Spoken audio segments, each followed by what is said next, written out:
कुमति कोक में पतन था, मेरा सतगुरु पकड़ निकाला हाथ। अब तो मन हंसा भया, मोती चुग चुग खात। अब तो मन हंसा भया, मोती चुग चुग खात। बोलो जयकारा, बोल मेरे श्री गुरु महाराज की जय। सचमुच ही गुरमुख हो, जब हम संत महापुरुषों से दूर रहते हैं तो कुमति आकर हमें पकड़ लेती है। हमारे मन में बुरे विचार, बुरी सोहबत, बुरी संगत, बुरे कर्म अपने आप बन जाते हैं, क्योंकि हम संत महापुरुषों से दूर रहते हैं। संत महापुरुष पल पल हमें सही राह दिखाते हैं, सही तत्व दर्शाते हैं, सार तथ्य दर्शाते हैं, जिनकी बदौलत हम सही राह पर चलकर, भक्ति मार्ग पर चलकर कुमति, बुरे लोगों, बुरी संगत, बुरे विचारों से दूर रहते हैं। वे हमारा पल पल हाथ पकड़कर चलते हैं। जब तक संत महापुरुषों की शरण नहीं मिलती, तब ये मन बावला हो जाता है, बुरे विचारों की तरफ भागता जाता है, मलिन बनता जाता है और कौवे के जैसे कांव कांव करता रहता है। जब महापुरुष हमारा हाथ पकड़ लेते हैं तो वे हमें हंस बना देते हैं, काग से हंस बना के हमें अपने पास रखते हैं, क्योंकि जिस प्रकार वे श्री परम हंस हैं और हम उनके हंस हैं, उनका अपना एक ब्रांड है श्री परमहंस। तो वे महापुरुष यही चाहते हैं कि जिस प्रकार हमारा एक ब्रांड है, हमारे गुरमुखों का भी ब्रांड हो।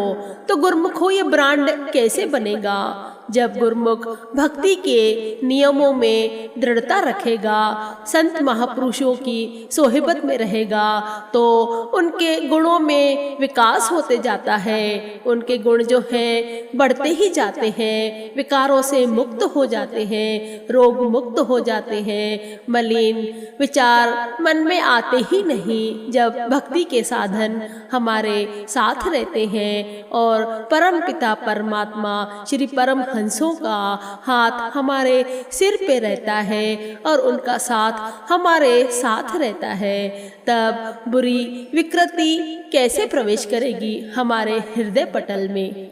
जिस प्रकार हंस ढूंढ ढूंढ कर मोती ही खाता है, मोती को ही ग्रहण करता है, उसी प्रकार गुरमुख भी इन कचरों से दूर रहते हैं। वे भी मोती के समान भक्ति के साधन को ग्रहण करते हैं, अपने मन और आत्मा में हृदय पटल पर श्री परम हंसों का नूरानी मुखड़ा समा लेते हैं, उनके दीदार करते रहते हैं, जिनसे हमारे सारे रोग नष्ट हो जाते हैं। गुरुवाणी में भी वर्णन आया है, दुख रोग भय सकल विनाशे, जो आवे हरि संत शरण। आप जपे और नाम जपावे, वण समरथ तारण तरण। आप जपे और नाम जपावे, वण समरथ तारण तरण। महापुरुष फरमाते हैं कि जो भी गुरुमुख सत्पुरुषों की संगति में आते हैं उनके सब दुख दर्द कष्ट क्लेश और भय चिंता आदि दूर हो जाते हैं, क्योंकि महापुरुष तो स्वयं नाम की कमाई करते हैं और अपने जीवों गुरुमुख प्रेमियों को भी इस नाम का जाप करने की प्रेरणा देते हैं। उस कुल मालिक परम पिता परमात्मा से मिलाने का मार्ग दर्शाते हैं, जिनकी कृपा दृष्टि से जीव अगम भव सागर से पार उतर सकता है। इसके लिए युग सम्राट जगत वंदनीय श्री श्री 108 श्री सद्गुरुदेव जी महाराज श्री पंचम महाराजाधिराज ने भक्ति अभिलाषी रूहों के लिए स्थान स्थान पर श्री परमहंस अद्वैत मंदिरों का निर्माण करवाया, क्योंकि ये श्री परमहंस दयाल जी श्री गुरु महाराज जी की इलाही मौज थी, ताकि परमात्मा से बिछड़ी हुई रूहों को परमात्मा से एकाकार होने के लिए आध्यात्म का ज्ञान मिल सके, उनके घट में नाम की ज्योति प्रदीप्त हो सके, आकुल व्याकुल हृदय भक्ति की अमीय रस पीकर जन्म जन्मांतरों की पिपासा को शांत कर सके, भक्ति के सरल सुगम साधनों को अपनाकर आत्मिक लाभ प्राप्त कर सके। प्रेमा भक्ति के उन्नायक महाप्रभु जी की इलाही मौज ऐसा ही एक आश्रम निर्माण करने की अहमदनगर के लिए हुई। वहाँ कुछ एक संस्कारी परिवार निवास करते थे, जो नाम दीक्षा लेकर महापुरुषों के वचना अनुसार जीवन यापन करते थे। उनके संपर्क में आकर अन्य रूहों का भी उद्धार हो सके, इस हेतु श्री गुरु महाराज जी पंचम महाप्रभु जी ने बाई अमर प्रीतमानंद जी को अपना आशीर्वाद प्रदान कर यहाँ सत्संग करने की श्री आज्ञा फरमाई। बाई जी श्री आज्ञा को शिरोधार्य कर अहमदनगर आ गए। यहाँ भक्त भगवान दास जी, जिन्होंने श्री तृतीय पातशाही जी गुरु महाराज जी के समय महात्मा दर्शन प्रेमानंद जी से नाम उपदेश लिया था, उनके घर आकर ठहरी। सत्संग का सिलसिला चला। श्री गुरु महाराज जी की महिमा को श्रवण कर उस क्षेत्र के काफी लोगों में जागृति उत्पन्न हुई। मानव जन्म के सर्वोच्च लक्ष्य की जानकारी मिली। इस लक्ष्य को प्राप्त करने हेतु महापुरुषों की चरण शरण ग्रहण करने की क्या विशेषता है, यह सब ज्ञान मिला और वे नाम दीक्षा लेकर भक्ति की ओर अग्रसर हुए। इस प्रकार लोगों की रुचि सत्संग में बढ़ती ही चली गई।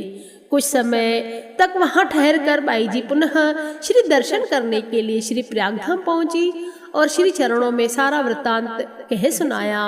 उन सब प्रेमियों को श्री दर्शन देने की विनय भी की। श्री गुरु महाराज जी ने उनकी प्रार्थना को स्वीकार कर कुछ समय पश्चात अहमदनगर में कृपा फरमाई।